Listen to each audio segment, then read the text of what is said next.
are stories that connect us to ourselves and each other. These stories reveal who we are and show us the many vivid, wild colors of our truth. Welcome to Soul Wanderings, where we raise spiritual awareness and foster connections through these shared stories and personal experiences. And now, exclusively on KGRA Radio, I give you your host for Soul Wanderings Radio. Here's AJ.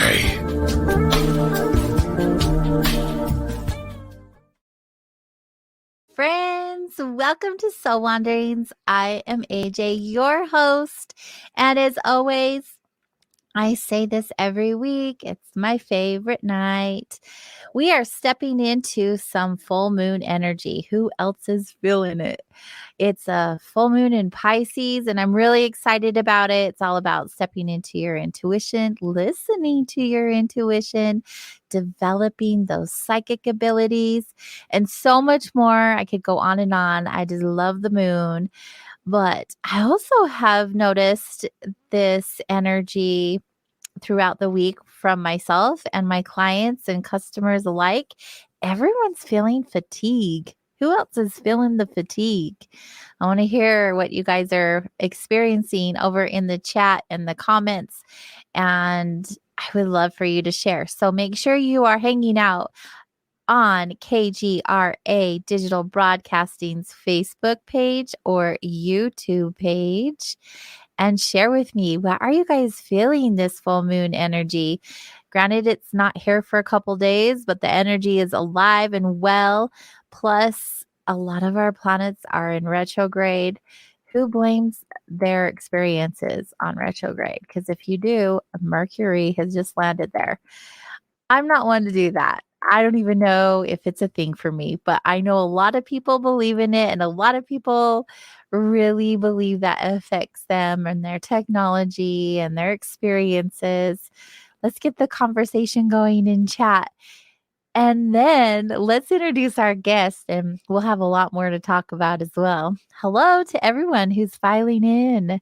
Charles, Maria, Justin, Night Rider, I love you guys. You're so good coming to visit us every single week, hanging out and soul wandering. Thank you. Let me introduce our guest tonight. She calls herself a professional lover of life, and she's obsessed with the spiritual awakening process and the transformation she gets to witness people go through. I love that so much myself.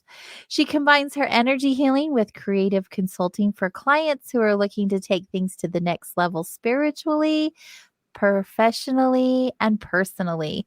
And she uses the Akashic records to assist her in gaining clarity, not just her, but her clients, in gaining clarity in their next steps.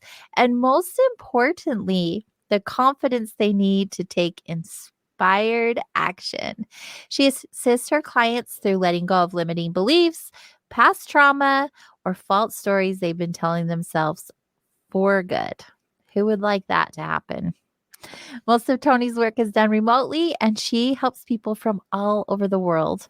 She holds both Reiki and Akashic Records certifications, and she chooses to practice within the divine energy of God, Jesus Christ, and the Holy Spirit while doing all of her sessions.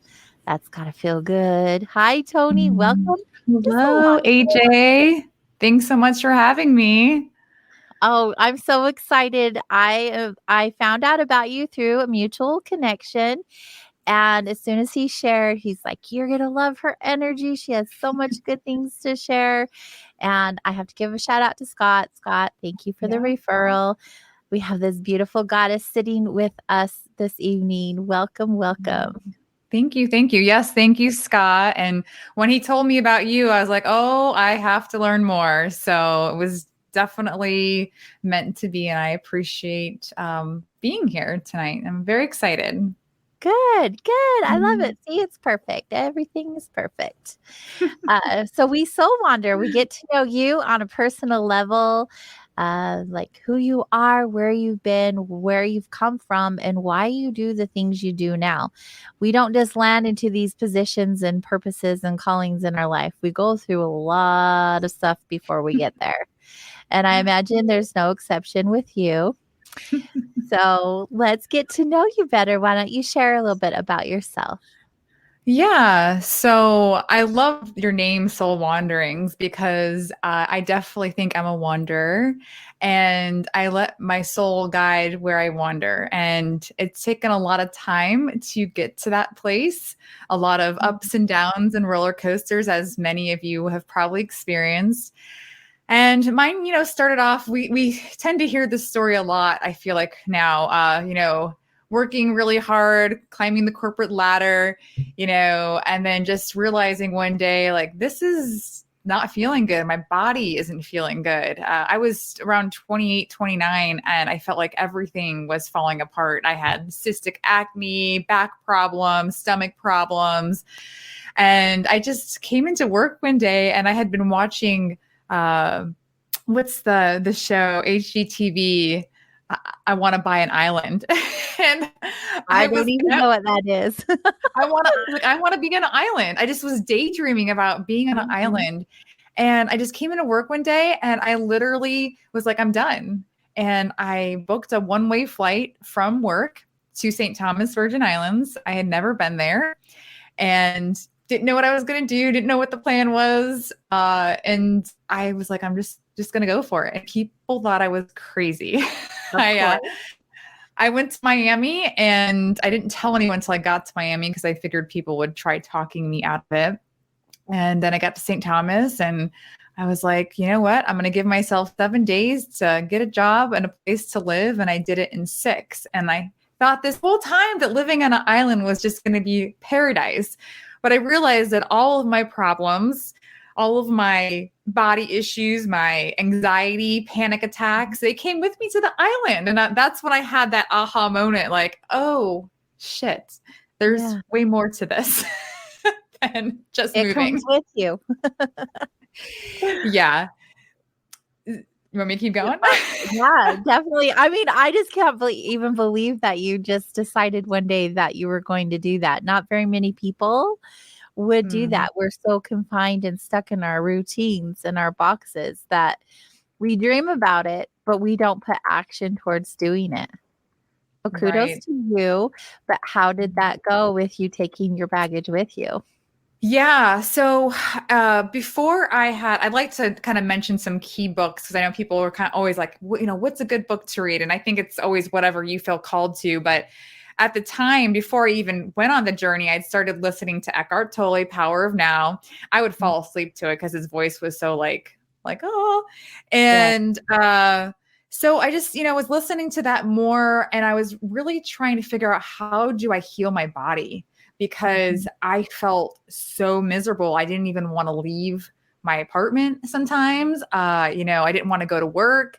And I was just trying to explore, like, what does this mean to me? Do I find a new vocation?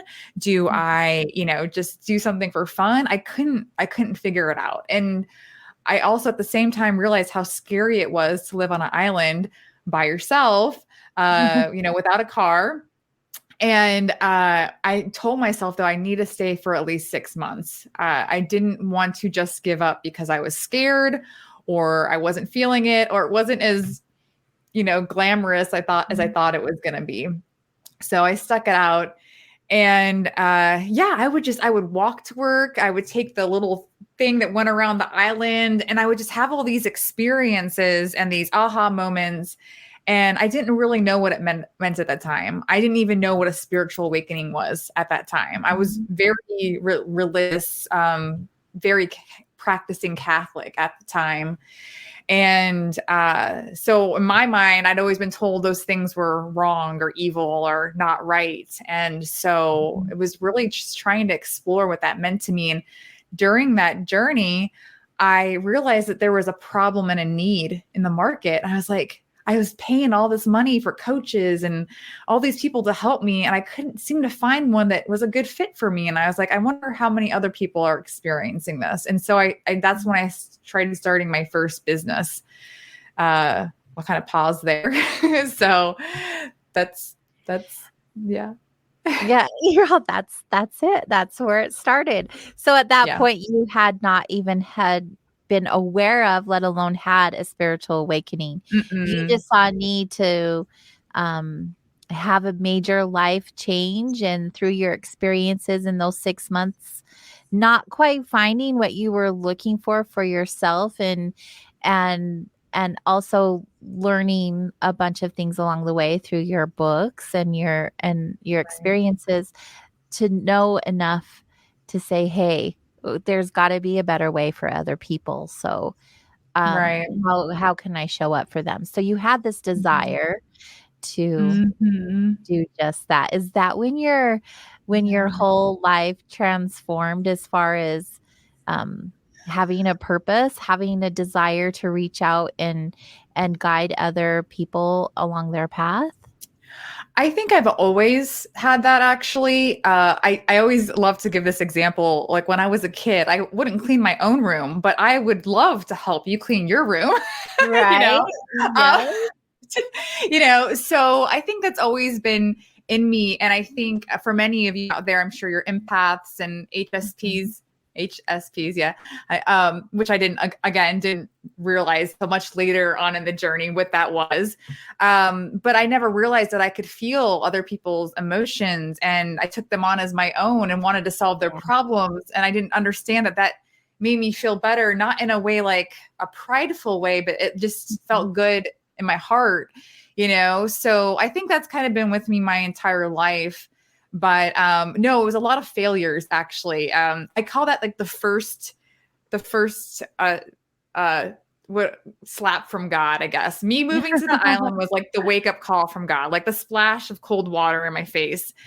And then later on, when I tried getting another business off the ground, that's when everything failed with that. That's when I really felt like a lot of things changed and transformed for me. I didn't even feel present here on this earth. I would just be going about my day like, how am I here? How am I driving? I don't even know. Like I didn't physically feel present, and I knew something was going on. And that's when I hired a healer and started to go through that deeper experience of, I'd been through all these other retreats and all that stuff. And I realized that I really still hadn't gotten to the core of what was holding me back from getting aligned with my divine plan. And so she really was a big help in getting me there. And I was very stubborn because I wanted answers Yeah, and I of wanted course. Yeah. control, and I wanted a plan.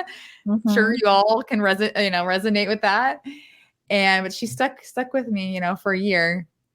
So that's when I really feel that this true spiritual journey began for me, opening my eyes to other possibilities and what my relationship with God really was, not just this way I was told, and at the same time still respecting how I grew up and how I was raised. So Mhm. Yeah. We all have such individual journeys, right? But there are so many similarities. Like I hear what you're saying and I'm like, "Oh yeah, I can relate to that. Yep, I've heard that." Yes. Because we are here to have this human experience. And some of us hop onto this path of spirituality or healing or getting to know ourselves or our creator.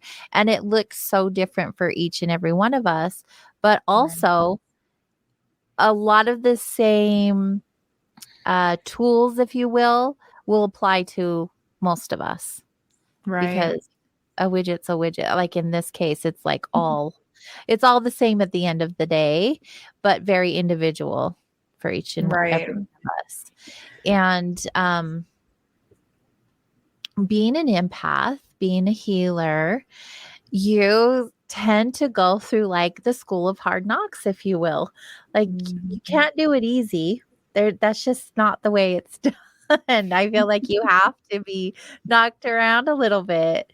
And Right. it's like with every person I've heard of going through a similar experience that they've had some things that were really, really hard.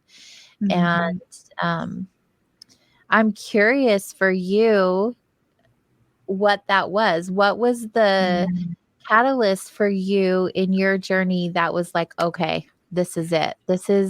I'm going to go down this path. It wasn't, I mean, quitting your job and going to an island is pretty dramatic, but I'm sure that wasn't the thing. That thing that did it for you. It was just a new path, but you were still working on finding out what that inside voice was sharing with you. Yeah. There are so many good little nuggets in there. I wanted to touch on the one that you said about, we're all going through it, and we experience there's similar things that we all kind of like, oh, that person, that sounds familiar. And then there's schools. And I think that was the part that was challenging for me is I think we all, if we would be just frank with ourselves, is that like, we all feel like our experience is unique. So how could someone really truly understand what we're going through, And I kept trying to find that solution to solve the problem or fix the problem, fix me. What was wrong with me? So an aha moment I had, and I'll kind of lead to what you were asking, was when I was reading one of Dr. Joe Dispenza's books, and it was Breaking the Habit of Being Yourself. And when I read it, I get goosebumps saying this because I was like, oh, wow, it really isn't my fault. Like my body has been programmed. It's getting triggered. Like I have the ability to change this if I want to. So I think before I used to really blame other people. I blamed the boss, the coworker, I was blaming all the outside people. And what really hit home was when I failed at my second startup. And, the guy I was dating at the time dumped me. And I was like, crap, like I'm trying to do it my way. My way's not working. So this is what it means to really surrender and let go. And I told my friend one day, I was like, I don't feel like doing anything. Like I don't want to do anything. And she's like, oh, good. I thought you were going to tell me like you were part of a cult or something. And I was like, no, I don't have any drive or ambition. I was so type A, like got to get things done. I have to be achieving something. I have to be fixing myself. I have to be improving myself. I was all drinking the self-help Kool-Aid. And then I realized like, no, that's not working. And there's a reason why. And it's because I wasn't really understanding what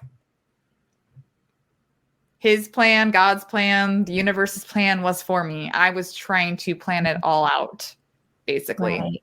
Right. So you had a big aha moment. Mm-hmm. Yeah, absolutely. Mm-hmm. In your bio, how you were sharing that you love to witness other people's transformation and awakening process. I love that so much. I kind of get high off of it because it's so neat when someone like steps into their being, like into their knowing, like recognizes their soul and their purpose. And it's just so magical. Right. Especially after going down a road similar to yours where they are taking in tons of self-help books and videos and not fully integrating the information that they're receiving. They're just like, but I'm doing the work, but they're not actually putting the action behind what they're ingesting. Well, I think that's what's interesting is that, what I've learned, I don't have the book with me, but a book that it's like my new Bible is the Game of Life and How to Play It. And if you read it, it seems so rudimentary and basic. And I'm like, yeah, I know all this stuff. But then I realized I was like, oh, wow, I'm actually not really implementing these things. I'm thinking I am. I'm thinking I'm trying, but am I truly doing it? And so I keep reading the book. Every time I still feel like I'm getting stuck. Like I feel like I'm going into an old pattern, or I'm just have this awareness of myself that, is this in alignment with like love and, the greater good and the greater consciousness really. And there's times I get angry and I get upset, I get frustrated, and I go back to the book and I'm like, oh, that's why. Like I still haven't completely shifted, or I haven't completely healed. And I think that's what's frustrating sometimes, is that when we get on this journey, we think that we always are having to heal.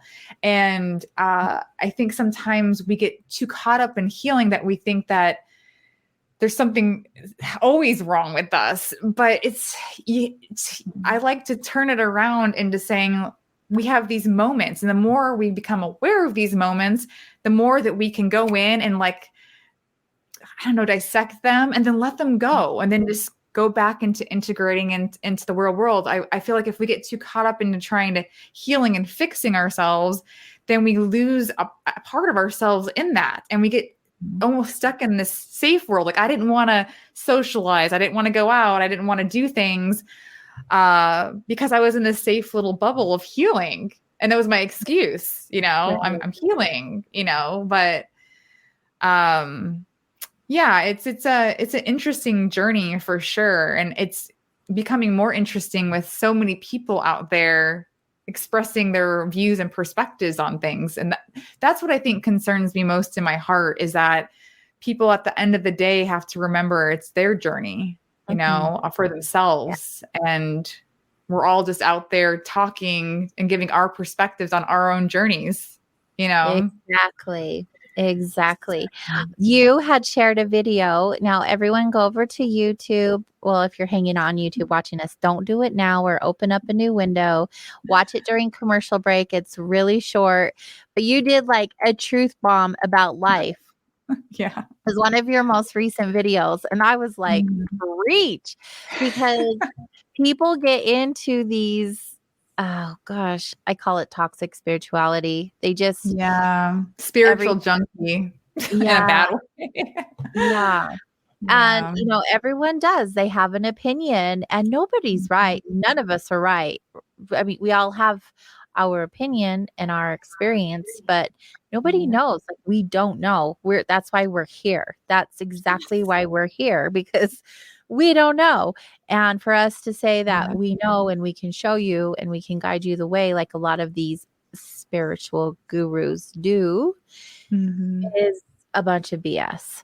And so when I watched that, I was like, wow, yes, exactly. This is our journey. This is us going through our own human experience, not anybody else. Now, granted, doesn't mean we don't need help. We don't need people to give or share their experiences with us, or help hold our hand or guide us along the way. Like, no one should have to do this alone. But there is a lot of toxicity that does happen in the spiritual world. So when you shared that video, I was like, thank you. That's really I love exactly what you just said. We will never you can watch all the things. Sometimes I'm like, screw it. Why am I watching this stuff? Because at the end of the day, like you just said, do we ever really know? Like, and if one person had a near-death experience that had this happen, and another, and they're like, oh, I saw God, I talked to God, or whatever. Well, that was their experience. I used to be like, why don't I have those experiences? Like, why doesn't God talk to me that way? And I've just realized that I read this once, and it really just hit home for me. We're not special. I'm not special. Everyone has a gift, whether it's, spiritual healing, or it's creating music, or it's teaching something, whatever it is. I think sometimes we put, healers on this like pedestal, like, oh, they're special, but it's like, no, we're each contributing to the world and to helping each other in a certain way. And I think we've all kind of forgotten about that a little bit. Like, it doesn't make me special. And I don't even like calling myself a healer, because it has this stereotype around it, but I just love what you said. We don't really know. No, we're not meant to know. That's the thing. We're here to do some healing, to live lives, to find love, to find joy. And we're forgetting that along the way, because we're so caught up in this buzzkill of comparison and expectations and what it needs to look like. And we're forgetting the point. We're missing the Yeah. whole point. But anyways, I we're love going to that. take our first break of the show, and when we get back, we'll continue down your journey, Toni, and get to know you a little bit more. Everyone, stay close.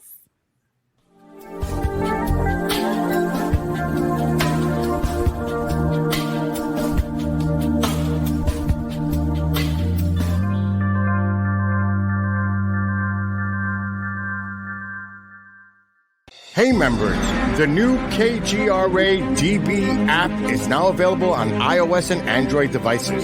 Gain on-demand access to any KGRA DB programming. Download any show directly to your mobile device to listen or watch on the go. Go to the App Store and search KGRA DB. Are you looking to go on a faraway journey that is magical and mysterious, reaping on mystical legends? If so, then Mysterious Adventure Tours is perfect for you. Imagine a voyage to explore ancient mysteries of Ireland, haunted majesties of Scotland, or their chilling birth of the vampires in Romania. These small esoteric getaways are limited and do fill up fast. So, go to mysteriousAdventuretours.com and book your trip soon. Hi, I'm Austin Butler from Baz Luhrmann's new film, Elvis. Tomorrow, all of America will be talking about Elvis Presley. As a blood donor himself, Elvis shared the gift of life with patients in need and asked others to do the same. We're encouraging you to give blood this summer. Please visit redcrossblood.org/Elvis movie today to learn more.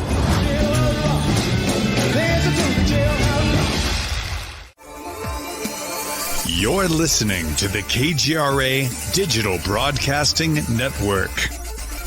We provide unparalleled coverage of trending news in the world of ufology, cryptozoology, and paranormal phenomenon. Whether you're watching our video live stream or listening to one of our audio programs, you are getting the best from world-renowned researchers and hosts, guiding you through topics the mainstream won't touch. Miss one of your favorite programs? No problem. Head over to the members area at kgradb.com for access to our massive library of award-winning content. Make contact, stay connected, only at kgradb.com.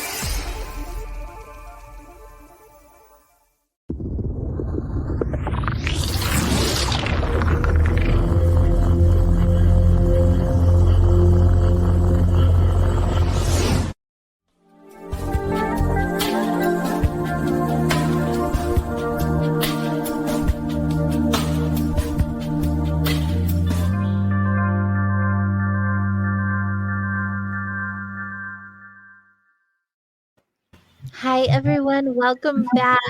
We are hanging out with Toni Bubb tonight. She is a professional lover of life. I want to know where that title came from.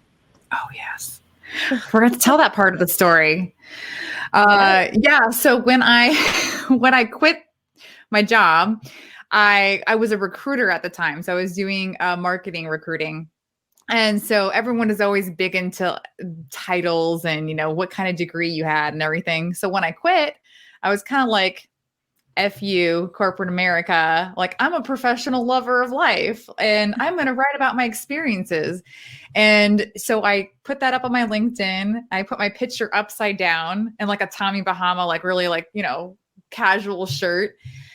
And I just started writing about my experiences and people were like, oh, I love that title. It just stuck. And I realized I was onto something when I had like CEOs and executives telling me they liked that title. And I was like, oh, okay. And that's before I really got into, I'd always been into like marketing and branding, but that was before I kind of went into that a little bit more. And I realized that that was like my tagline. And people said that just looking at it just made them smile. And I'm like, well, that's cool. I don't even have to do anything. And it changes their mood. So that's how that got started. And I think for me and probably a lot of people, I just started like using music as a way to cheer myself up. So if I was having a hard time, Lime and the Coconut was like my island theme I was going to song. say that's an island theme song for sure. And one of my original like my personal brand, like my first one was called Lime and the like Coconut Life, basically. So it was just all about like, we need to get rid of this, old way of thinking, old way of doing, it's just fake, and it feels like so long ago now, but yeah, so I would just incorporate fun and jokes. And I was like, why does talking about spirituality or God have to be so serious? Basically, I didn't understand. Or personal and professional development. Like why is it so, black and white and stale and corporate-y? To me, I was like, it needs a change. And that's when I started singing and rapping about it. And that's That's awesome. yeah. That was like, you know what? That was before all the COVID rappers and, things like that. And it was just fun for me. I was just in my little own world. I would get this shot of inspiration and a song would come to me and I would just go with it. Or I'd have a rhyme. Huh? Freestyle? Oh, I can't freestyle now. No, you just wrote it as you went, or wrote it and then did it. Has the meaning professional lover of life changed for you since you decided to be a professional lover of life, or does it still have the same intentional meaning that it did when you began calling That's a yourself? great question. I love that question, AJ.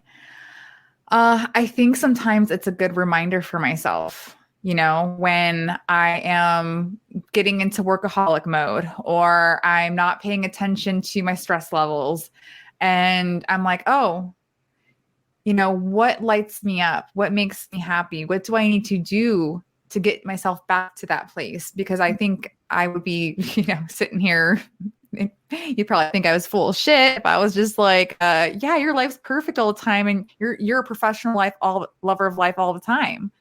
I think it's just a good reminder for myself. It's like my personal mantra. And so I think it has evolved. I think that it's evolved, but like the essence of it, I think, has stayed the same because I always just want to have a good time and have fun and make sure people are having a good time. That's anyone that knows me. A good way to explain is my friend Beth. She's like, "Oh my gosh, I thought you were gonna like run up and like scream and say hi." She's like, "But you're a lot more chill and like I don't know if the word's mature, if that's right, or your energy stuff's like working or something." She's like, "But you're like fun still, but it's just." Different kind of energy, different fun. So, well, that's still a compliment. Yeah. I think you can be fun and be chill. I think that there's a way to do it all, right? It's just, I feel like when people are getting coached or, why am I drawing a blank?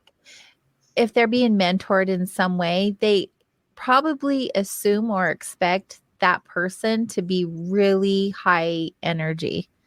And that's not always the case, but I don't know if that's necessary either. But having a balance, like life doesn't have to be serious. It can be fun and you can heal and it can also be fun. It doesn't have to be dark, dreary, and depressing. And with your energy, obviously you portray that, you share that with your energy, like, hey, let's have fun and let's work through these things, but also there is some seriousness to it, right? I'm curious. I have a question for you. When did you realize, like, as far as your perspective on life, like when do you feel like it changed for you? Do you think it was a gradual thing, or do you think it was something that you had like an aha moment and you just went with it? You know what, Toni? I feel like my perspective on life changes often. It wasn't just a one time. I feel like I'm constantly learning new perspectives, and some resonate with me and some don't. And so I take some and some I put on a shelf, and maybe I'll revisit them later. Maybe I won't. But I didn't even start asking myself questions about life until about, I don't know, 12 years ago, I was just living, like doing the things that we're programmed and conditioned to do. Right. Like go to work, make money, make sure we pay our bills, make sure there's food on the table, take care of your family or your friends or whatever that looks like. And I didn't even know what an empath was. I didn't know what a healer was. I wasn't in the spiritual realms whatsoever. And I didn't have a relationship with my creator. I just was living life. That's just what I was taught to do. And when the way that I was programmed was, life is hard, money is hard to make, sitting around doesn't pay the bills, like just, like old thinking, old thinking because of our parents. And it was like one day I just realized like I was really struggling, and it was because I was taking on everyone's everything. So I was having all kinds of health issues, which I think happens with a lot of empaths and healers, if you will, to say healers so everyone knows what we're talking about. Yeah, no, it's okay. Like the titles either. I feel like we're very much aligned and all that. So yeah, it's good. I understand. Yeah, I'm like, yeah, let's not do that. But it wasn't until I joined this 90-day mind and body program. I quit my job. And for 90 days, I went and did this program, which is super intensive, 5 hours a day with the coaches. And then the rest of the day, you're with yourself doing this work. So it was like really intensive. And it was the first time in my whole life that I had ever been asked questions like, who are you? What do you think? How do you feel? And I'm like, I'm allowed to think. I'm allowed to feel. I'm allowed to, whatever. And I didn't even realize that until then. And that's when a lot of things shifted for me, but still spirituality wasn't even in my mindset. That didn't happen until much later. And it was just really neat to have that awareness that life didn't have to be what I was taught. Like I could change that. And I didn't understand that I had the power to change my life, that it could be what I wanted, not what my parents or my teachers had taught me that it needed to be. And so it was just a really cool, that's like the biggest beginning that I could share with you. But it's definitely evolved throughout the years. It's constantly changing. What I felt last year is shifted from what I feel today. And I recognize that daily. I check in with myself often, just like, are you still working with your clients in integrity? Do you still believe what you're teaching? So it's just an ever evolving thing where I'm constantly checking in with myself and making sure that I'm being true to me and true to my beliefs. I love that. I want to touch on something that you said that I found with my clients, that the most challenging ones, that the asking questions thing is huge. Because a lot of people that don't want to make change, or they know they need to make change, but they're really fighting it. And that's usually because they've come from really, really challenging backgrounds. Like, I used to talk to my healer, like, I'm like, why am I having problems? Like, I've been very fortunate, very blessed in my life, like, why do I react this way? Why do I feel this way? There's people that are way worse off in my mind. Right. And she's like, pain is pain, and emotions are emotions. It doesn't matter what the experience. But I have found that people that have gone through more traumatic things, there's a lot of resistance, a lot of victim mentality, and that asking them questions, they're like, wow, I never thought of that. No one's ever asked me that before. Even asking yourself questions, I think, is so powerful. If you just take the time and kind of like what you're saying, doing like a self-assessment and just listening, not trying to figure it out, I think is great. I love that. Yeah. And, I did go through all of that, all of those things that you brought up. I mean, I had a challenging upbringing, and I did live in a life of being a victim because that's all I knew. I wasn't aware there was any other way. Right. So it's really neat to come on the other side of that and several years down the road, see where I was compared to who I am now. It's beautiful. And that's why I love to witness that in other people. I think it's just so freaking magical. I love that too. And I'm going to ask you one more question. What do you think is the biggest challenge right now in getting, this has been like my big like question of life is like, you know, does everyone just have to go through it at their own time? Or is there something going on in the collective or us as a society and culture that's holding people back from getting exposed to this? Because I think the way you think is, I wish a lot more people would think that way. I think we'd be a lot happier and loving and joyful, but so many people are stuck in this, you know, people will call it 3D, you know, mindset, but you know, that's all they know, you know, and so do you think they stumble upon it, or do you think there's something that's going on around us that is influencing that there's more that we can be doing? I'm always like curious about that part. Oh, I feel like there's always something more we could do. But I also feel like we shouldn't be too hard on ourselves at the same time. Like everything doesn't have to have a meaning or an explanation, a reason behind why we're thinking and feeling the way that we do, or why we act or react the way that we do. So I feel like if we're constantly analyzing every single thought we have, when thoughts are so fleeting and they come and they go, and just because you think something doesn't make it true, that it's just unnecessary work. But like really asking the deeper questions and getting real with that, and with that specific question, to see the relevance of it and how it can apply to you. Does that make sense? Yeah, absolutely. I think a lot of the times I used to think like I had to save the world, right? Like the weight of the world was on my shoulders. And then when I started to, you probably experienced with individual clients, you're like, wow, well, maybe just one is enough, you know, and then that person goes out and, you know, helps someone. And I used to think you had to do it in the masses, but like I think I read your bio about you're doing it via this now, and that came to you, and this is how you get it out, this message out, you know, and I think that's different for everyone. But yes, I definitely used to put a lot of that. I'm a deep thinker.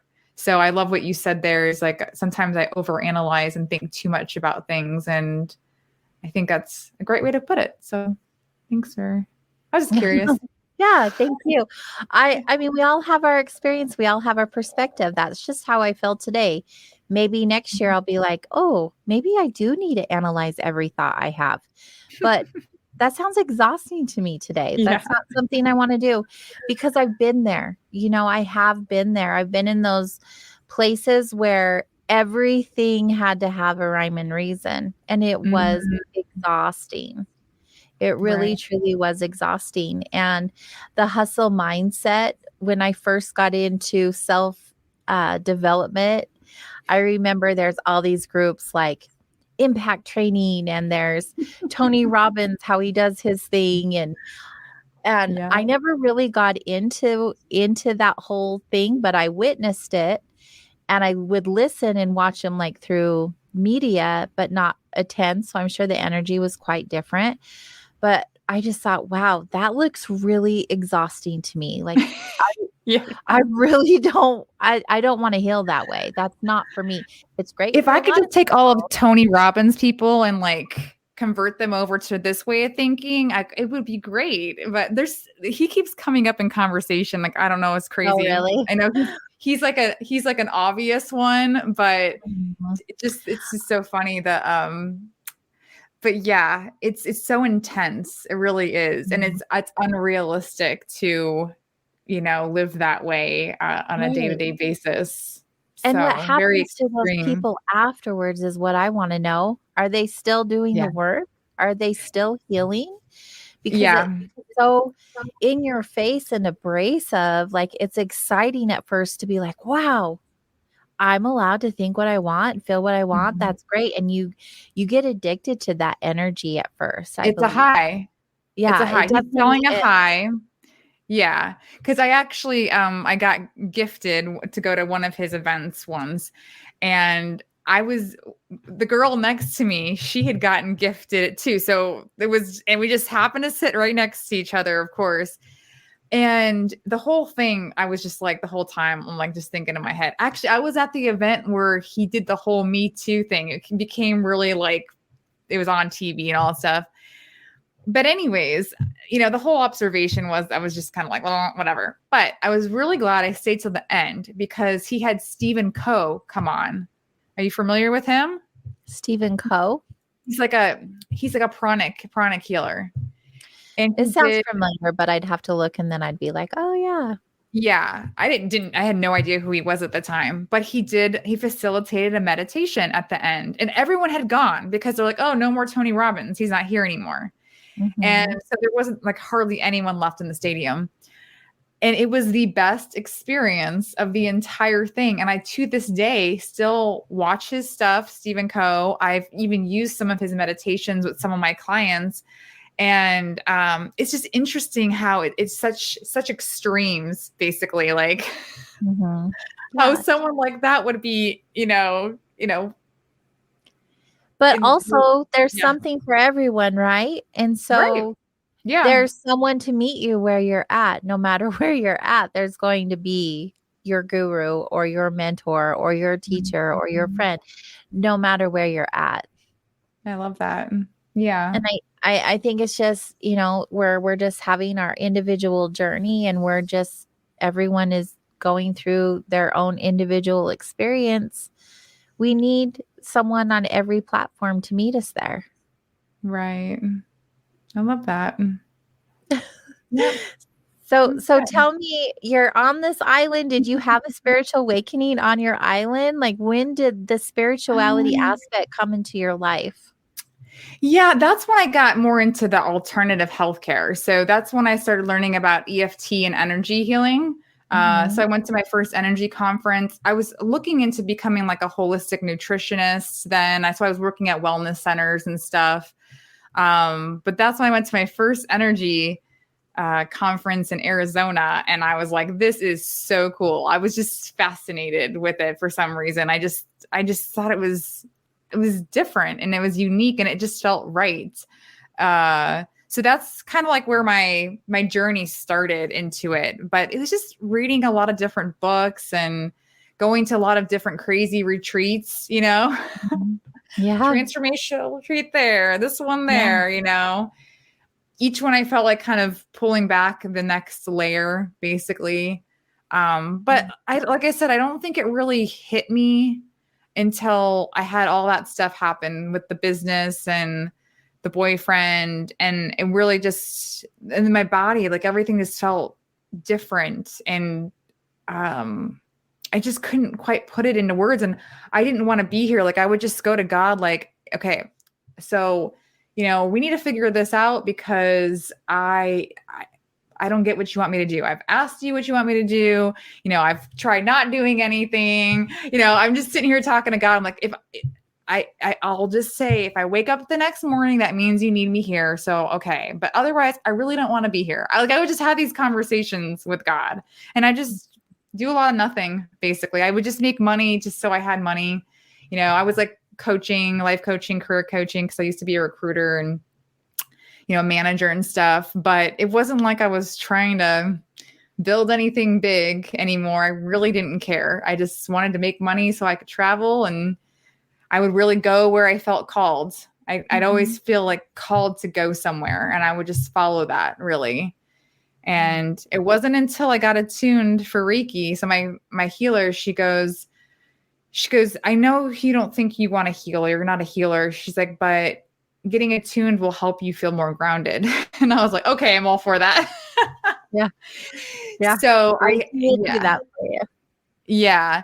So but it was weird. Like I had this respect. I still do have this respect for Reiki, but I think at the same time, I don't know. I always, I don't know. It was weird. I just was open to exploring more. And so when I would do these Reiki sessions on people, I was having a lot more coming through, and she's the one that was like, you might be going into the Akashic record. So I think I was going into the records before like I officially knew about it or, read about it or took a certification kind of thing. So I just would ask people like, hey, you want to try this out? And,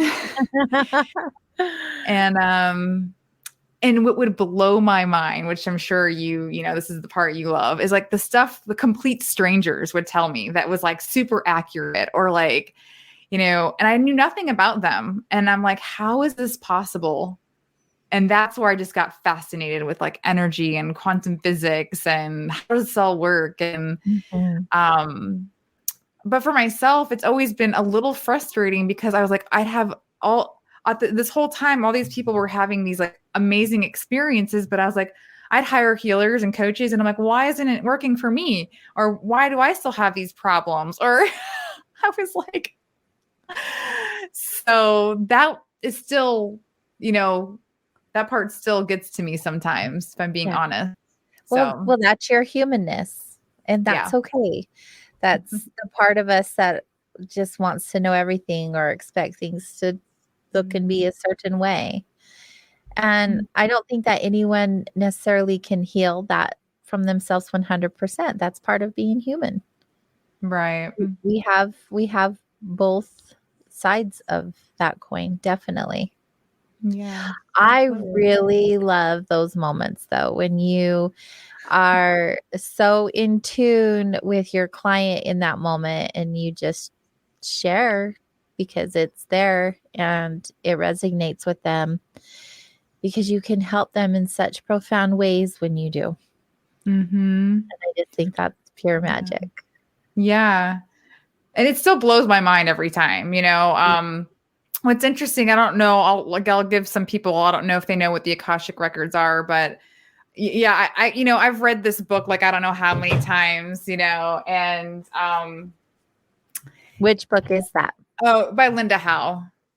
She's, how to read the Akashic records. So this is like, after I had been doing it for a while, I just was, I just saw the book and I felt called to pick it up and, just liked how it flowed and everything. And so, so the Akashic records are the record of the soul, all lifetimes, basically, every thought, word, and deed. And you can do pretty much anything in there, which I think is amazing. And I always felt like I had to do it the way I was taught. And what I loved about my healer and mentors, like, she's like, no, you don't, And so why I pointed this out was like, because how they teach you to do it is live, to do a live session, basically. And I realized that like, I didn't like that because I was always so worried about my ego or my Toni consciousness, like getting involved in what was coming through. And thanks, Joe, for the comment. And so I don't do it live. I'll do it once in a while. But I like to do it not even talking to the person. And that's what I think, and not even in the same room. And I think it's just so cool to like have the experience that I feel, and then they have the experience, and then what happens afterwards. Like, it just blows my mind every time. So when you're working with a client, you're not sharing with them face to face or through a recording what you're getting. It's all done. No. Go ahead. So I do write it down as I'm going. So they ask, like, how do they even know? Yeah. So there's two ways that I do it. They can ask specific questions, which I'm trying to be more open, because they teach in here that you have to ask what, why, where. You can't ask when. They say no asking when. But I'm trying to make it more simplified. I used to have it really complicated and all these instructions, and, I wanted people to feel prepared. And now it's just like, what questions are on your heart and soul? Like, where do you feel stuck, really? And so you go into the records, but I always feel the records tell you exactly what you need to know, because it's your soul. It's not me. It's, your soul speaking to you, essentially. That's why I'm like, that's why it's so good, because it's you talking to you, basically. So Oh, the book is someone's asking, The Akashic Records by Linda Howe. Perfect. Yeah, we all love to read around here, so book recommendations are good. We've reached the top of the hour, which means our final break for the show. The next hour is completely commercial free, so we'll continue our wandering with Toni Bubb when we get back. Everyone stay close because there's more to come.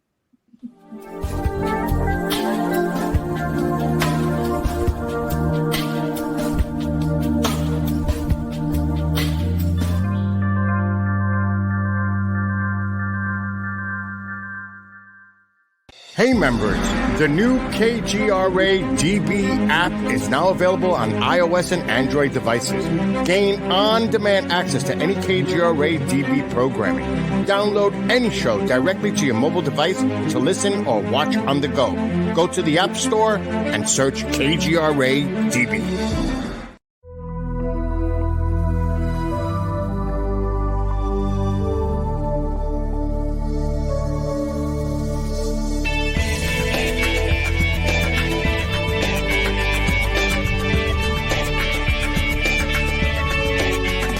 Are we alone in the universe? The most important question facing humanity is on the verge of being settled once and for all. The Mutual UFO Network has been at the forefront of this journey for nearly 50 years. Our members worldwide are dedicated to the research, documentation, and awareness that will shape the future of humanity. Won't you join us?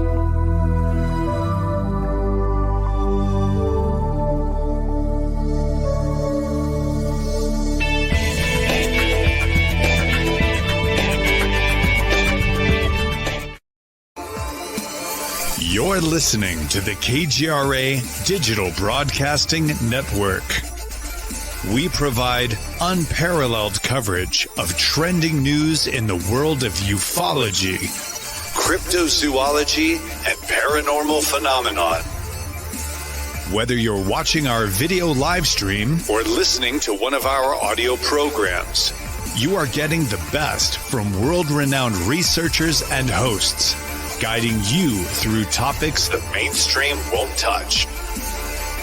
Miss one of your favorite programs? No problem. Head over to the members area at kgradb.com for access to our massive library of award-winning content. Make contact, stay connected, only at kgradb.com.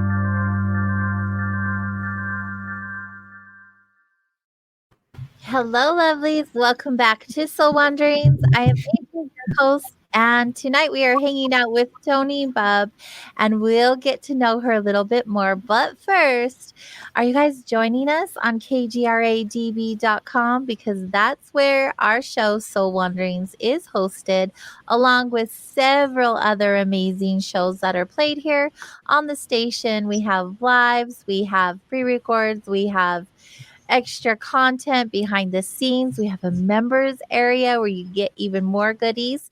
And if you guys head over there and decide, hey, I think I want to get a membership, I can save you 30% by doing that.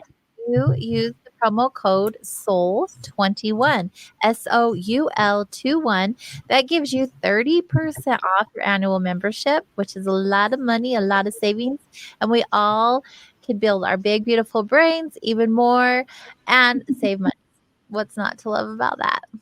Thank you, everyone, for being here with us tonight. Toni, you're so awesome. Your energy is so good. Thanks. Better than it was before we got on here. Oh, you know, technical difficulties. Yeah, they're not fun. I get so frustrated myself. When I was doing this show from home for a while, during like, I don't know if it was all the COVID thing. I can't remember, but I was like recording out of my office and I was like, you know what? This is not fun. I've been pampered to be in a studio. I need to be in a studio because I can't figure anything out. Yeah, that's why I had my boyfriend do it. And then I was like, oh, Lord have mercy, you know? And yeah, so, but you and We your all have team are our gifts. amazing. Yeah. Well, Chanel, she's my producer. Big shout out to her. She's Go Chanel. intelligent when it comes to this technology stuff. And thank goodness for her, or we wouldn't be here tonight. Everyone needs a Chanel. That. Yes, Yeah. I agree. Everyone needs a Chanel. She's amazing. Oh my goodness. So I want everyone to visit Toni's website, ToniBubb.com. You guys can check out her website where we're hanging out and see all of these things that she's up to. If you have any questions while she's here live with us, it's now. Do it now. Like, go over there and check it out and then type your question over in chat. They pop up here on the screen. If you're watching us by video on KGRA digital broadcasting pages of YouTube and Facebook, we'll see them pop up there. We'll also ask them, audibly in case you guys are just listening. But Toni, welcome back. I'm so glad you're here for another hour. We were talking about I'm ready for it. Yeah, good, because we're in it to win it, girl. Okay. So you were talking about the Akashic records before the break, and we are pretty familiar around here with the Akashic records. I mean, the show's been going for, let's see, next month will be 6 years. Oh, wow. We talked about Akashic records quite a bit. We've had all kinds of Akashic records readers. Was that what you would call yourself? A reader, an practitioner, yeah. Practitioner. All kinds here, which has been awesome. I'm still super fascinated by them. I've had many. Would you want to go in it tonight? Yeah, let's talk about it. That's what I'm getting to. Like, that's your jam, right? You do Akashic reading. Well, here's what's interesting. I've done group ones in person. I decided that was not my thing, but I wanted to see. The energy was intense. Like, I could feel everyone's energy. I'm like, oh, whoa, I can't even imagine. Yeah.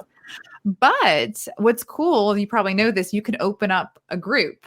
So we could use Soul Wanderings group, and we could do just healing in the records if you guys are interested.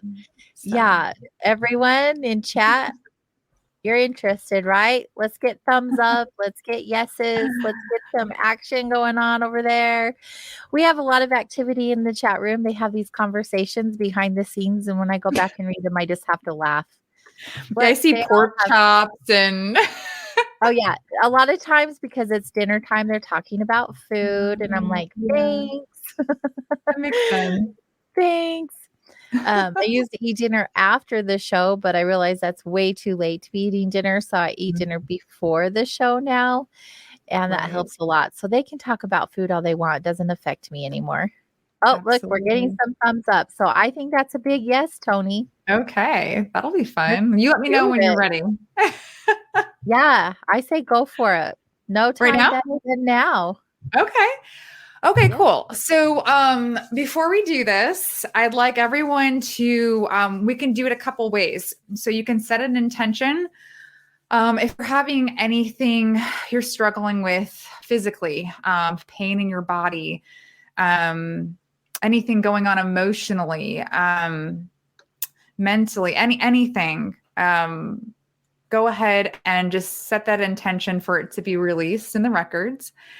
And then if you have a question, go ahead and write the question down. Now, I won't answer the question for you, but the question might come to you either while we're in the records or sometime after. So if you just set the intention for the question to come, then it should come to you. So okay, I'm going to think of a question also. Okay. I'm going to fill on that. Everybody ready? And we'll use the group Soul Wanderings for what we're going into. Awesome. Okay, so before we go in, I'd love everyone to take 3 deep breaths in through your mouth and out through your mouth on the count of 3 with me. 1, 2, 3. In through your mouth and out. In and out. In and out. Yes, God, Jesus Christ, the Holy Spirit, creator, universe, whatever you call it, to be with us, to be a guide. Allow me to be a conduit to remove my ego, my consciousness from this reading, and to allow the intentions, the healing, the truth that needs to come through for everyone that is listening and present, and for everyone that listens to the recording. Please and thank you, please and thank you, please and thank you. So it is. So we're going to go into the prayer. And so we do acknowledge the forces of light, asking for guidance, direction, and courage to know the truth as it is revealed for our highest good and the highest good of everyone connected to us. O Holy Spirit of God, help me to know soul wanderings in the light of the Akashic Records, to see soul wanderings through the eyes of the Lords of the Records, and enable me to share the wisdom and compassion that the masters, teachers, and loved ones of soul wanderings have for it.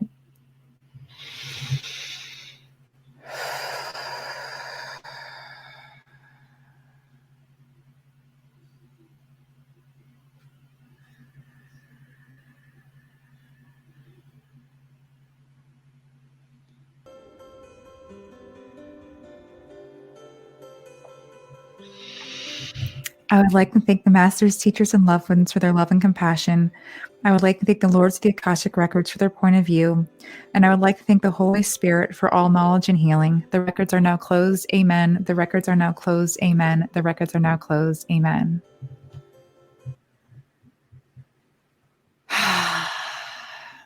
Start to open your eyes, wiggle your toes and your fingers.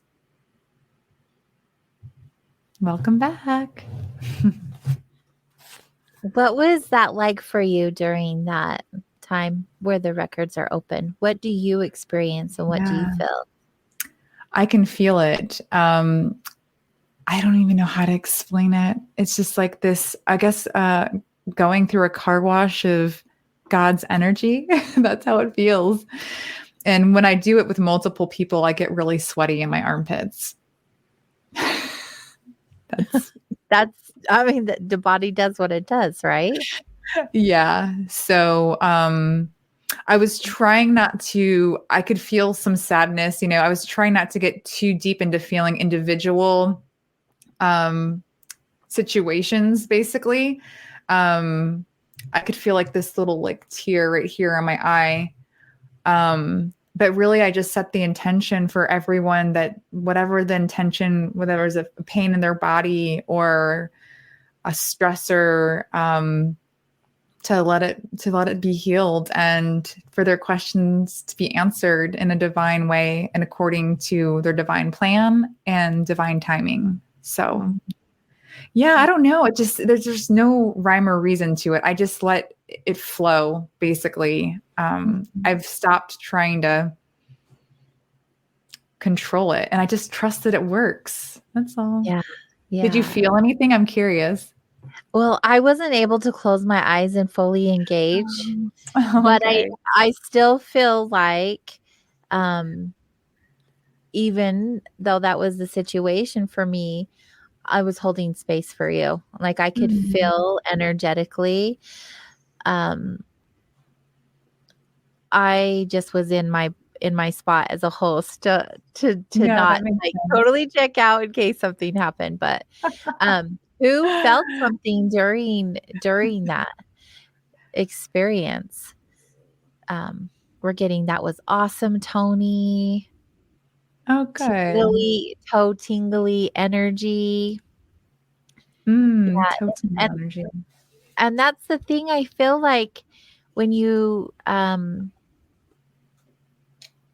doing readings like that, if you really are able to like, oh look, I felt peace.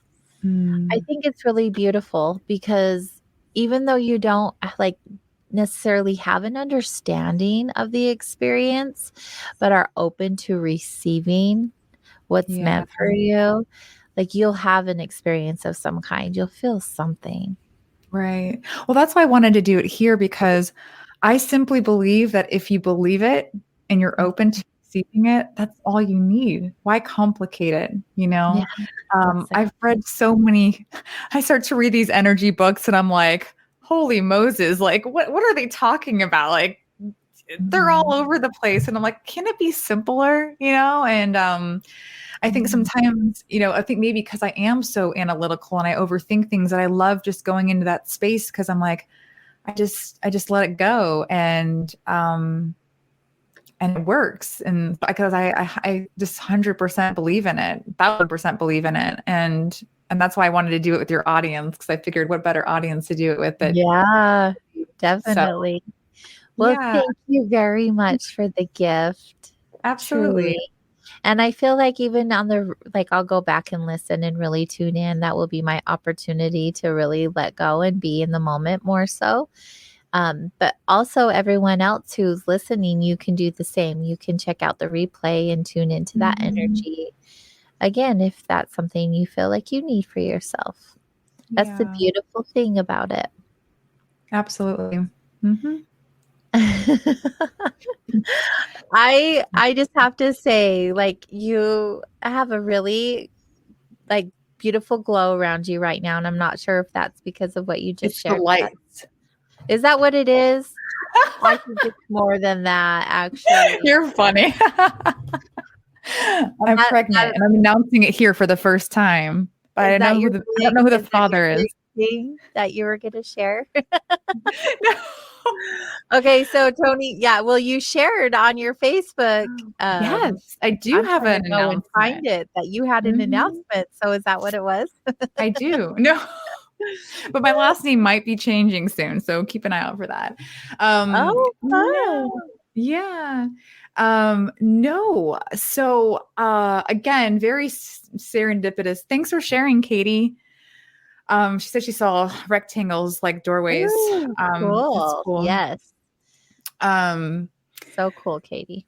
Yeah, it's just the timing of all this. I kind of took a break. I took a break from social media, break from doing these things, obviously, since I, hadn't didn't know what to do tech wise.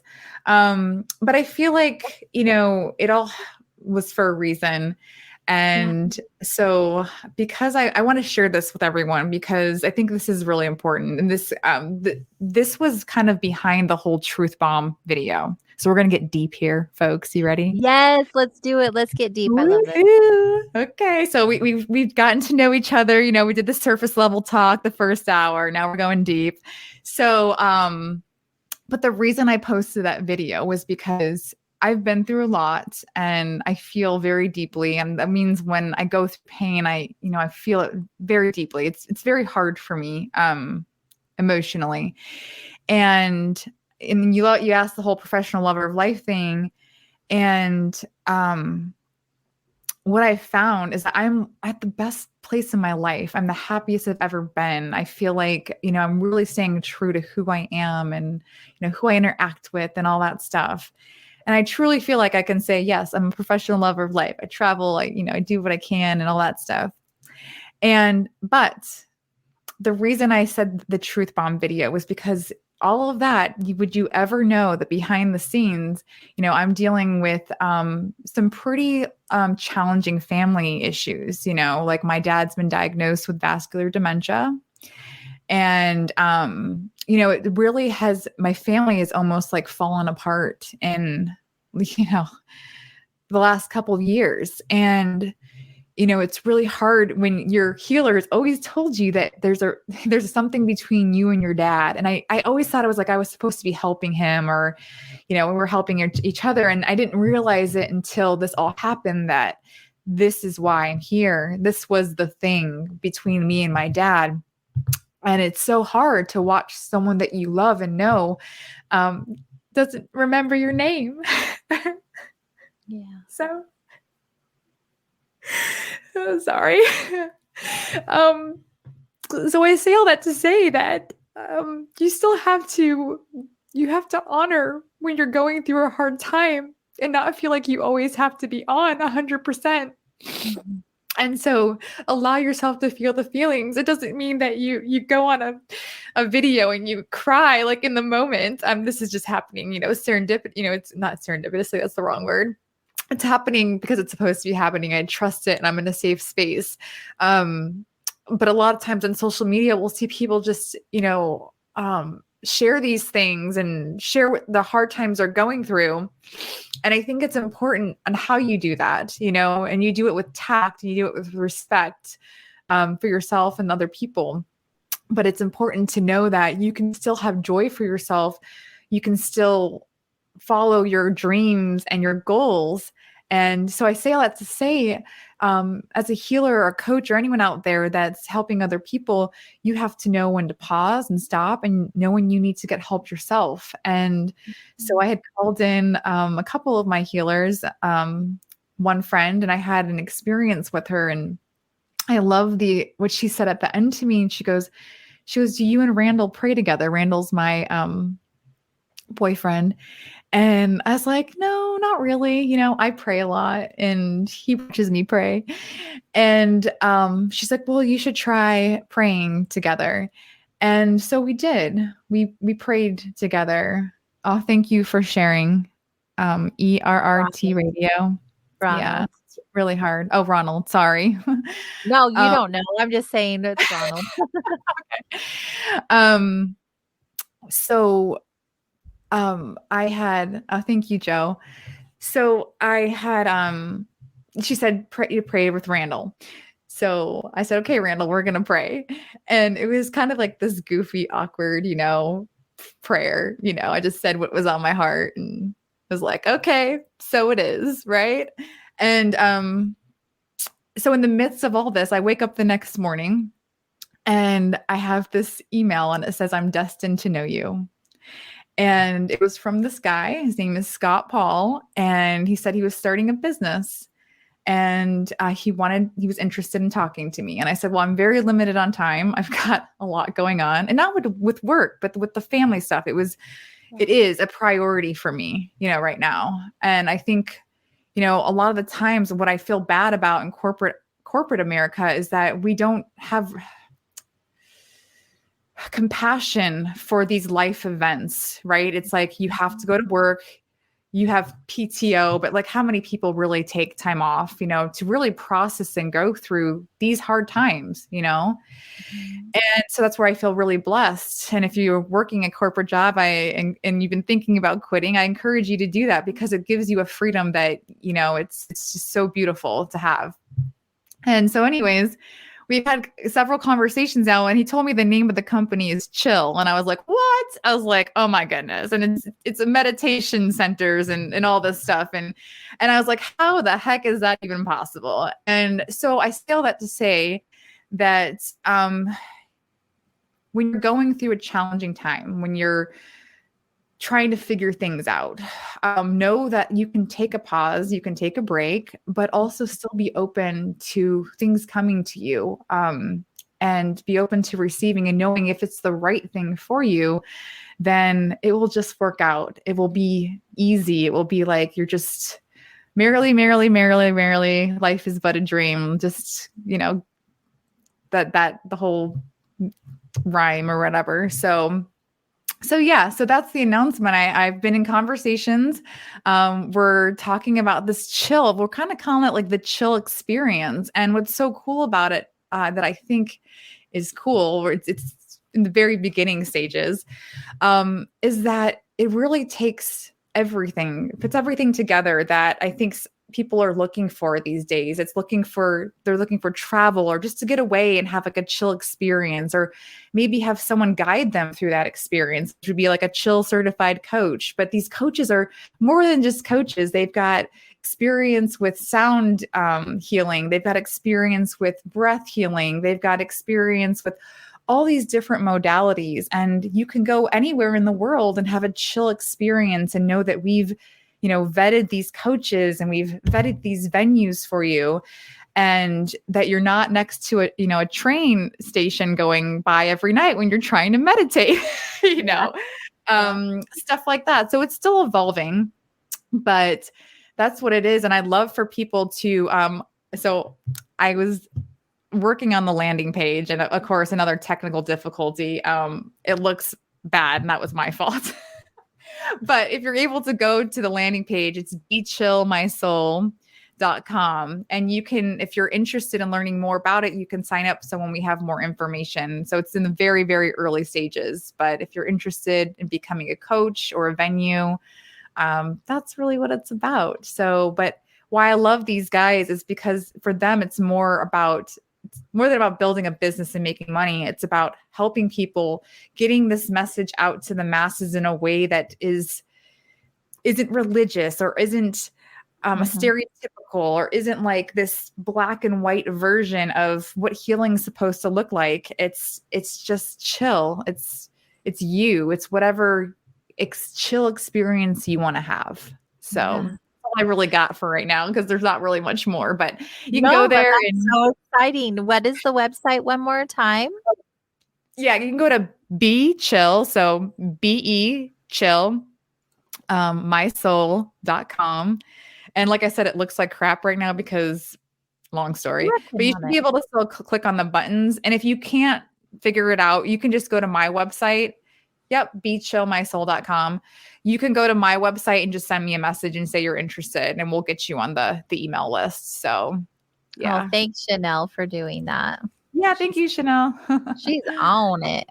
She's on it. Well, that's so exciting to be a part of something so big, because we can't do it by ourselves. Right. And No. I just know, because I have a spiritual healing center that I own and operate every single day. And there's no way I could do it by myself. No way whatsoever. Like, we all need our team and our tribe and our people. So I think that's just incredible. I can't wait to see where it goes for you guys. Yeah. So cool. Yeah. I love that so much. And also so much love to your dad and to you and your family. That's one of the most challenging experiences I believe we can go through. Yeah. So, and thank you for being vulnerable and authentic with us and sharing your experience. Absolutely. Yeah. I just want to give people hope out there, because I think sometimes we get stuck in these ruts and you always ask yourself why, like, why are you going through this? Why are you experiencing this? And I just want people to know that there's a reason. You might not know what it is in that moment, and sometimes you do have to take a pause. You have to take a break or reprioritize. I think that's the most important part that I've learned, is like not doing everything. You don't have to do everything. You don't have to say yes to everything. And it's okay to just keep it small, just do what you can for now. And then when you're ready, you go out there, and if you have the support, even better. But you don't give up on your dreams, or, say like, I say this because I feel like a lot of people, they lose themselves in taking care of others, whether they're caregiving or something like that. And, you have to still always fill your cup up first. It's like so basic, and we've heard that saying, I don't know how many times, but it's such a great reminder. So, yeah, I mean, we all have heard it. We all have probably even said it, but how many of us actually do it? Right. And the truth of the matter is, we can't help other people if we're not helping ourselves. And the filling our cup is such a great reference, because you can't pour from it if it's empty. Yeah. Yeah. So, being a caregiver, it's a full-time job. It's very exhausting, and you have to make sure that you get help in some sort of way and still do you. People think that's selfish, and it's not. You're still on this earth to enjoy it. It's sad.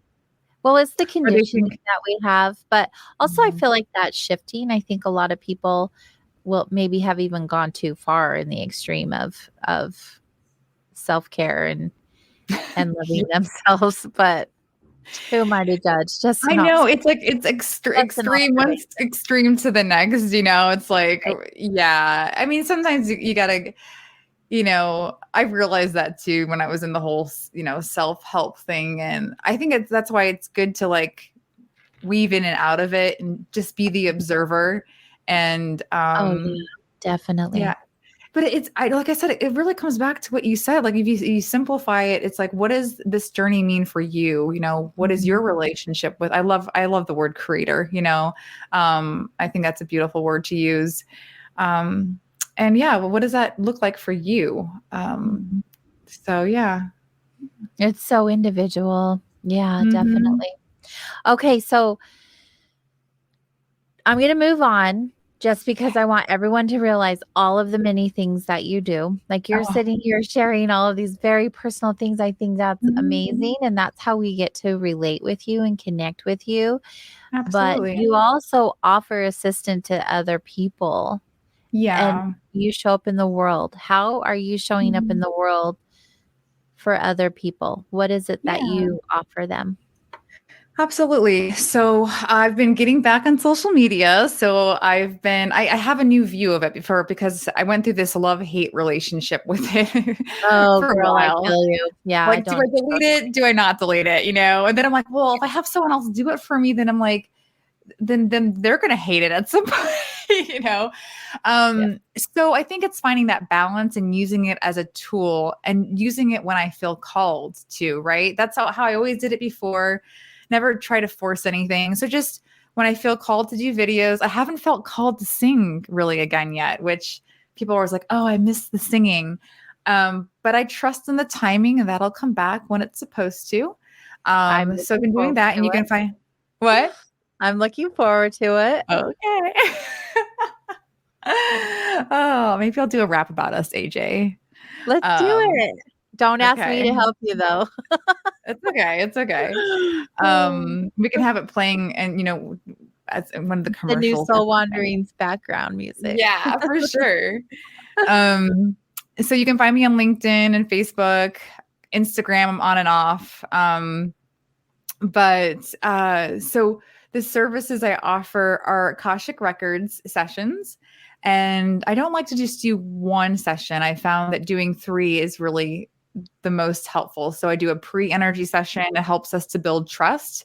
Don't even ask you anything. I just ask for your permission. Go in your energy field. And what is cool is that I usually get from spirit messages for you in that pre-energy session to help you focus on what we need to focus on the Akashic records. Oftentimes like limiting beliefs or false stories or old stories that are stuck in your body. And that's one of the coolest parts for me because at that point I've not really talked to the person. So it helps them to build trust because they're like, wow, how is this coming through? How does she know these things? And I'm like, it's not me. And then we do the Akashic record session and that's done remotely and everything's done remotely for the most part. And it usually takes anywhere from like 30 minutes. It can take from 30 minutes up to like an hour and a half. I have found that they're speeding up though. So I think that's just because we're Oh my rising. gosh. I Yeah. love that you said that because I thought Yeah. in a session just yesterday, it went by so quick and I was like, Mhm. wait, did I get everything? Right. And it's just been doing that. It's definitely, I think time is just going by faster anyway. Yeah, I noticed. So on average, they usually take about an hour. And those we ask specific questions usually. That's how I usually do the first one with you. And then the second one, usually the 3 weeks after, like usually on like it's a really powerful feeling afterward. You can feel like something's shifted and changed. And they feel really good for about a week and a half. And I always say, okay, at around week 3, you're literally changing. You're shifting, your body's changing to like catch up with their soul. It's in to respect. I'm like, don't do anything. Just let it be. Like, don't feel like you have to do or figure anything out in this time. And then that's where I do like the third session usually is around that 4th week. And I call it the integration session. And that really helps for anything that's kind of lingering. So I always ask them, like, is there anything you feel that you're still struggling with or that's still coming up?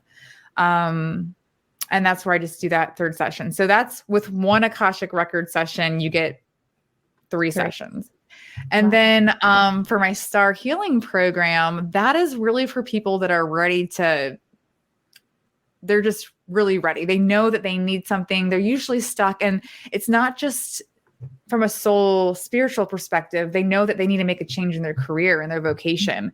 And it's very hard for them because there's that money card that's always up there. Like, oh, I need money to survive and I need money to pay the bills and everything. So that's a more intense program, really focused around deep healing and really helping you shift to that next step, not only from a soul level, but from a vocation level. And that's a 2-month program.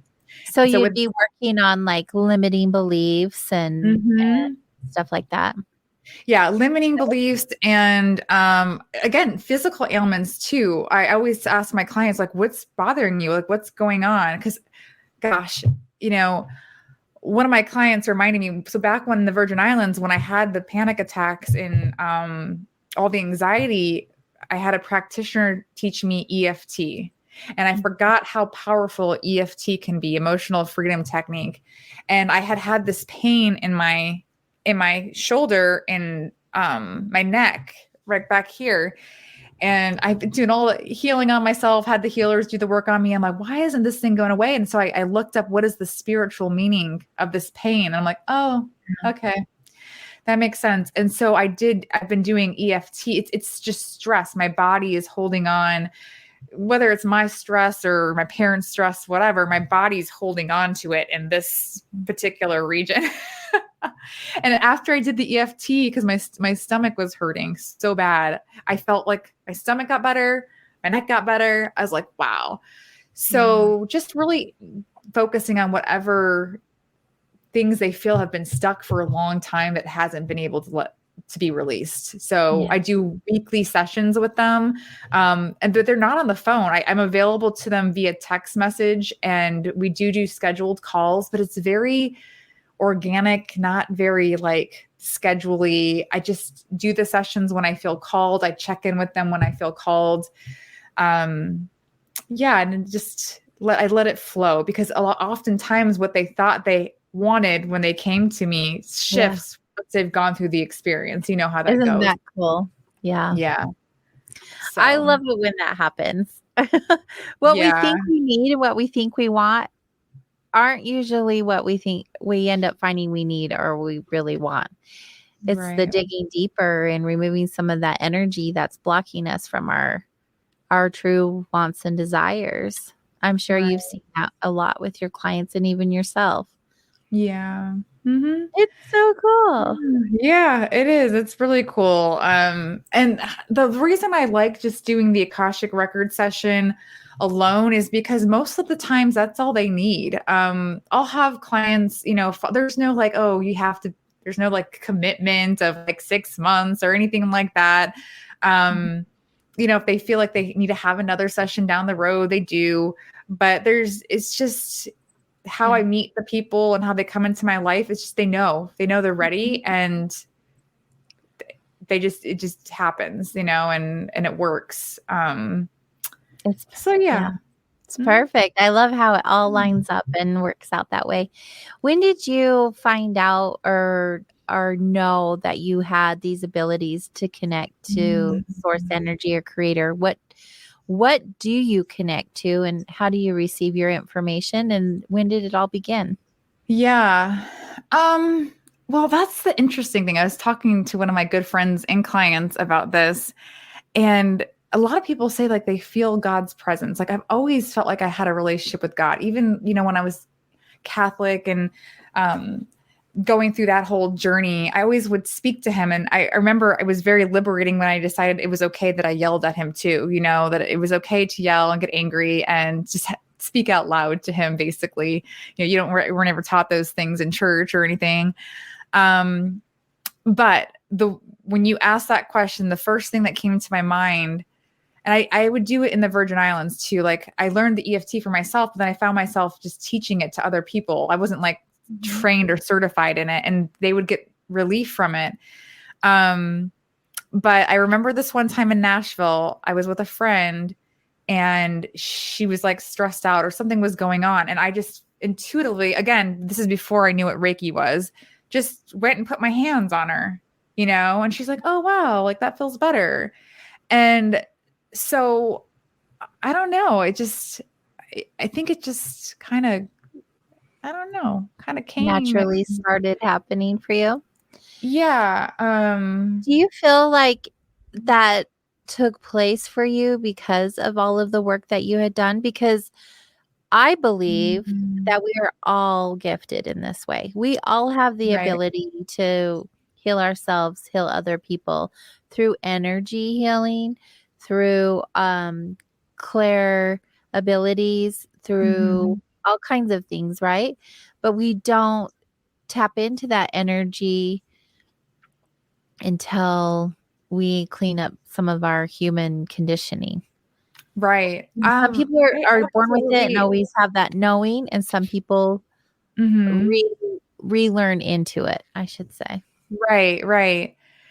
Yeah. As a kid, it's interesting. I definitely think I had like a sense, but not of this. Cause I've heard like some people say stories like, oh, they would see things and stuff like that. I was more of just like a knowing, like, even when I was in church, like something didn't feel right, or like I wouldn't do it as a kid, and not to say that it was bad or anything, but it was just like that sense that something didn't feel 100% accurate to me. So I think I was always really intuitive. I think, you hear this classically for empaths and HSPs that people just labeled it as I was sensitive, and it was like a bad thing. So I think you're absolutely correct. I 100% believe that. I don't think I went through the whole, like, I think I'm special phase, right? The whole like spiritual ego thing. And then I realized I was like, no, I don't think so. Like all I do is I really truly believe that it's possible.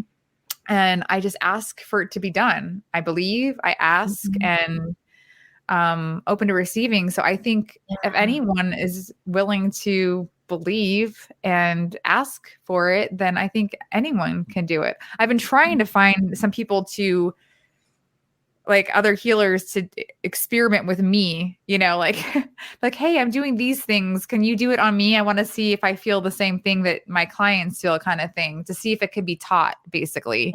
Yeah. But usually I just like call in God, Jesus Christ, and the Holy Spirit. The reason I've been doing that, I've always believed, in Jesus, and I don't feel like I have a close relationship with him. It's so weird.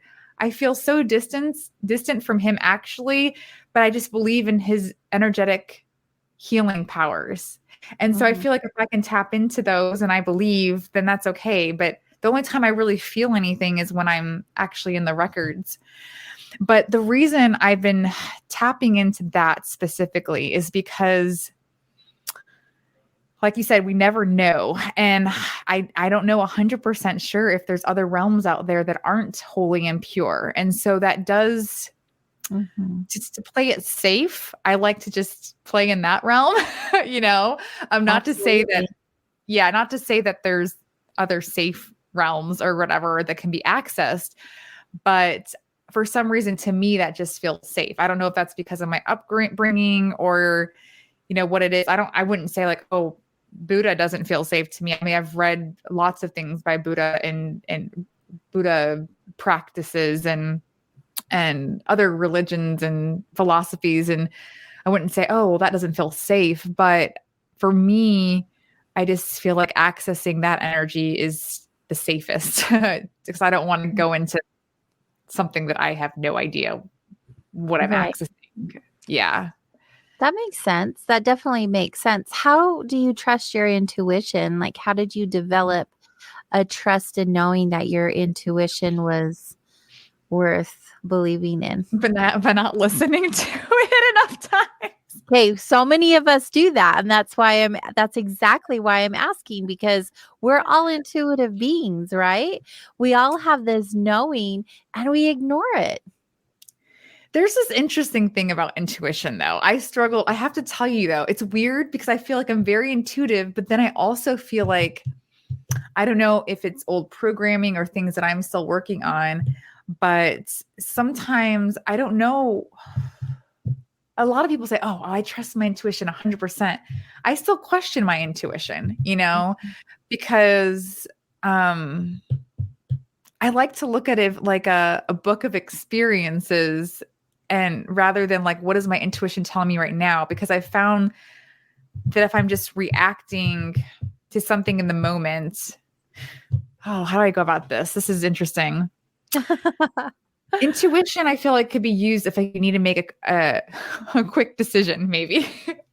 But where I don't 100% trust it sometimes because I think it is influenced by your programming. So that's why I like to ask really what is the higher plan for me if I'm making a bigger decision, or ask for a definitive lead or sign because if I always went with my intuition, I feel like sometimes I wouldn't do things that I really should be doing and vice versa. I don't know. Like, I think it's more of like a leap of faith.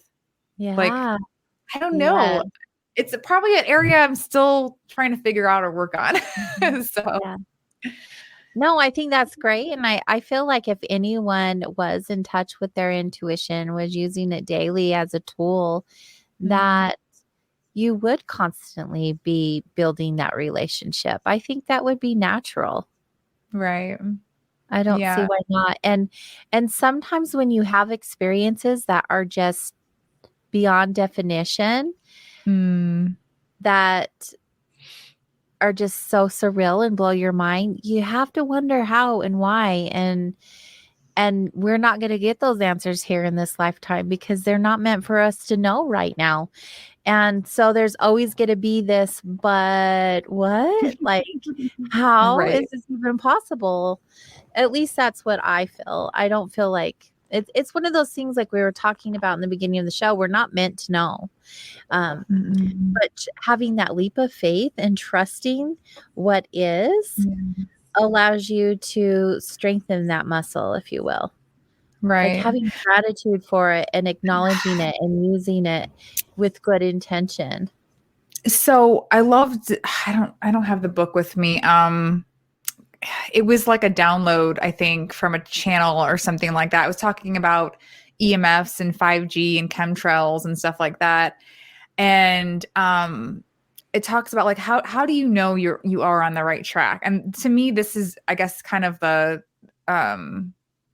I love the way they put it is when you start to have like serendipity in your life where like things just kind of start to come to you and align. And that's when you can trust that you just keep letting go, basically. And that you are doing something right. So that kind of tells you that your intuition or decision making or discernment is on the right track, basically. So it's weird. Like when I'm talking to a client, I would say I'm very intuitive and I just go with what comes to me and I say it very comfortable in that space. But when it comes to my own intuition, I'm trying to leave that up to doing my divine plan, basically, or God's will, not what Toni wants. I found that is usually keeps me in a better spot. Yeah, I don't know. I mean, if that works for you, that's great, right? If that resonates with you and feels good for you, it's perfect just the way that it is. Yeah. It looks like American Road Warrior. I think there's definitely things that a human mind cannot comprehend for many different reasons. Yeah. Right. I agree. And I think too. It's the part that you explore, you learn, but you don't get so obsessed with figuring out that's the problem. I feel like these days is everyone's trying to figure out what is the right way or what is the right answer. And I think that's what you lose touch with the journey for yourself. When you're trying to find that right answer, you're overanalyzing, overthinking it. You don't just accept that, hey, we're here, let's learn, let's, take in what feels good and leave behind what doesn't, and be okay with not knowing everything and being okay with understanding that we will never know until we're not here. Right. I mean, we're just not meant to know. And I think that's really cool too, because it keeps us going in this curious mindset. And if we desire to be there, some of us numb out and check out and do whatever, but always seeking for an answer, or surrounding yourself with like-minded individuals who want to do the same. Like this family here on KGRA, I call us a family. We all call each other family because we're all here asking these questions about all these anomalous topics because we don't know and we want to know, and we're seeking the truth in those things. Maybe we may not get the truth here in this life, but we're still seeking the answers. We're still asking the questions because we want to know more. We want to know all the things. And it's really neat to see other perspectives. And just like all the shows here, like they're all on paranormal and ufology and all of this good stuff where we're like, okay, what is this? And why is this happening? And spirituality falls into that somewhere. And I think it's really neat when you can surround yourself with people who are doing their work, even if it's in their way, but you have that one commonality where you're inquisitive and you just want to know more. Like you just thirst for more.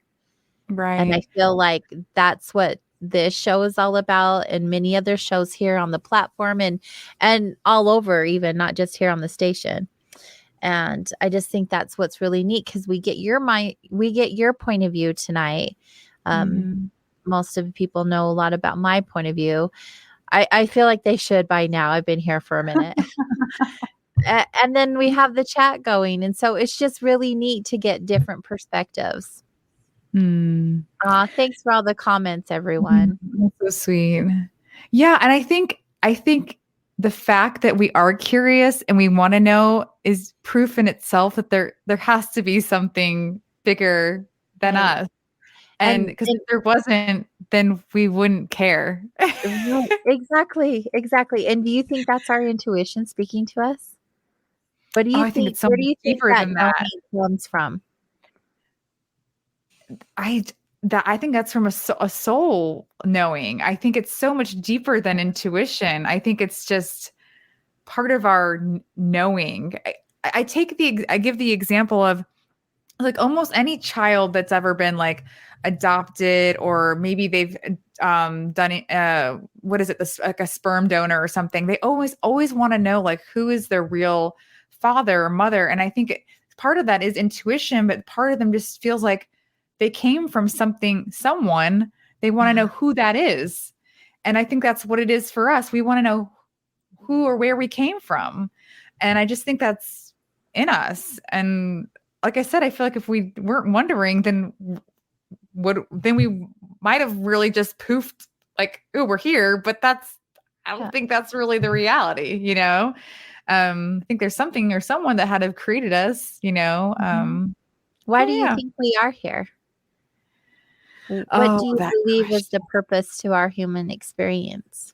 You know, that would be from being pulled from things that I've read, I guess I felt resonated. But are you familiar with Dolores Cannon? Oh, of course. Yeah. Yeah. And what's interesting about her and what I loved about her was that she did these experiences. Thank you, Kathy. Don't say that. And we're all on the same level. We're all here for each other. Definitely. So what was so profound about her was that she was having these experiences with people from all over the world. No one knew each other. They hadn't listened to another person's recordings, and there was similar things coming through. And to me, and similar words being used, similar storylines being used. And these are from people from all across the world, different religions, different everything. So to me, that means that there's got to be a central place of where we came from, you know? And I guess the one I'm going to like go with for now, I don't know if I I don't know. I'm in this state of discovery right now, like new discovery, but in the Dolores Cannon days, I just loved the whole, like, your soul is coming here to have an experience. You may have had other soul experiences and maybe you learned those lessons and those lifetimes and maybe you didn't. And this is just your opportunity to learn it, maybe with your same soul group and or different positions or roles. It's kind of like a game, kind of. It pisses me off sometimes. So I'm like, what the heck, God, like, why are you putting us through this crap? Did I really choose to come here and volunteer? That kind of stuff. But if you think about it, it kind of makes sense because, we meet people who are like, oh, you seem familiar, or, oh, I feel like I know you.